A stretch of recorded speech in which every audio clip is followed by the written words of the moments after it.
Hey guys, Dark Skeleton here, and today we're going to take a look at a game I was playing earlier today, and compare and contrast some of the moves I made, some of the moves my opponent made, and what we both could have done worse or better.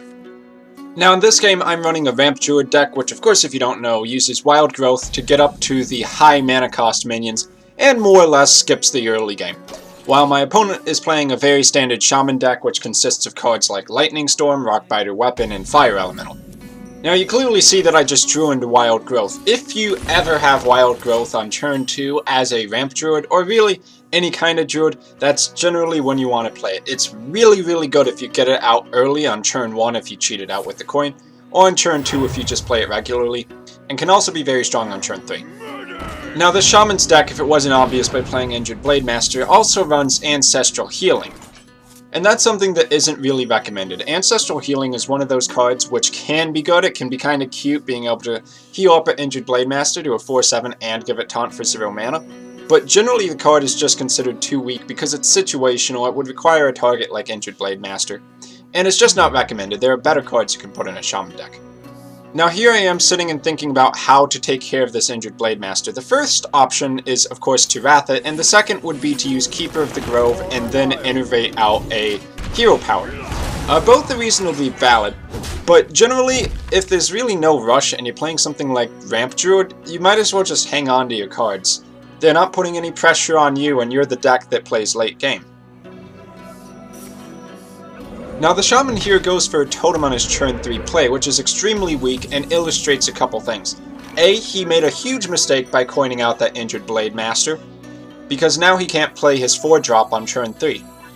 And secondly, it illustrates some of the weaknesses in this deck. If he's trying to play too many late game minions as a Shaman, Shaman is not Ramp Druid. You can't just cheat out extra mana with Innervate or Wild Growth.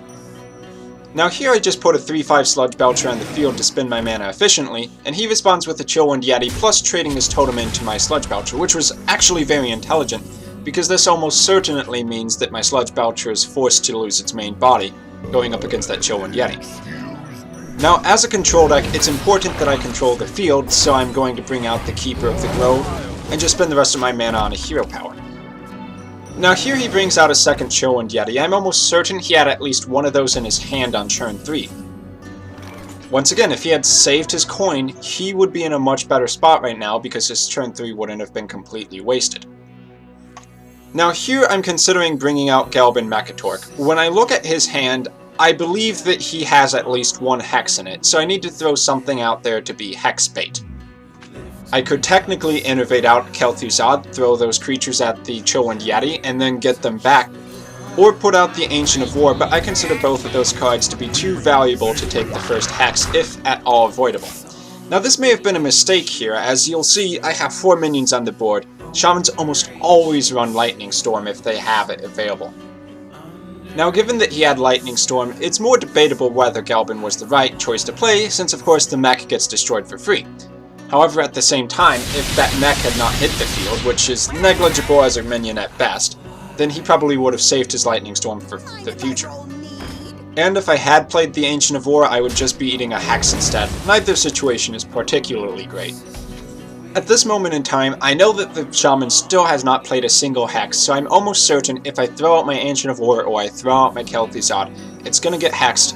That's really painful for me, I don't want it to happen. But at the same time, I don't want to just waste my turn. Sooner or later, something in my deck is going to get hexed. It's not the end of the world though, because Ramp Druid has a lot of big guys. If 1 or 2 of those get hexed, I still have more to back my deck up. Ultimately, I elect to use Kel'Thuzad over the Ancient of War simply because I can trade my Keeper of the Grove into his minion, and get my Keeper of the Grove back, whereas if I played the Ancient of War, then that would simply get hexed and that would be the end of it. With any control deck, if you can avoid getting your big minions hexed, then try to elect for that. A lot of these matchups that go to the late game are often determined by who plays their big guys first and did the big guys get removed by the worst possible counter. Because usually, if you can actually get a creature like Kel'Thuzad or Ysera out on the board without it getting hexed, then that's a good sign for you just outright winning the game. Likewise, obviously, save your removal for big creatures like that if you can help it. The Shaman was smart to hang on to the Hex, not using it on my Sludge Belcher, not using it on my Galban Mekatork, and I commend him for at least that play. One thing you can actually do is try to count the number of removal spells that your opponent has thrown out on the board. Usually, every single deck is going to have the same kind of removal spells. Shamans are always going to have hexes, they're almost always going to have earth shocks. So if you count those cards as they come out, you can tilt the odds in your favor by knowing whether or not it's safe to actually play a huge minion like Ancient of War right there. For instance, I already know that he has one Lightning Storm down, and I know that if I put more guys out on the board, I can easily control this guy into a victory.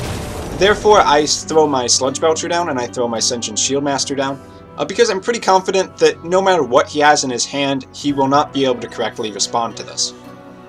Now, when you're playing from behind, you're frequently forced to make terrible plays like this, playing a Fire Elemental to the field without even killing a minion, and that just goes to show you how far behind you are. Because now, even though he played probably one of his best minions, the Fire Elemental, excellent card, I can basically trade something else into it and 1-for-1 it. That's fairly unusual, because Fire Elemental usually gets 2-for-1. And being in the dominant position, I can even decide how I want to do it. For instance, I don't even have to kill it with one of my minions, I can just hero power it. And then with the weakened Injured Blade Master, trade a guy in, just use my Death Rattle minion, I don't really care if he dies as much as my other big minion. And although he probably played that turn as best as he possibly could, he's still pretty screwed. He still has 4 minions to deal with, although albeit one is a frog. That's still a huge issue for him.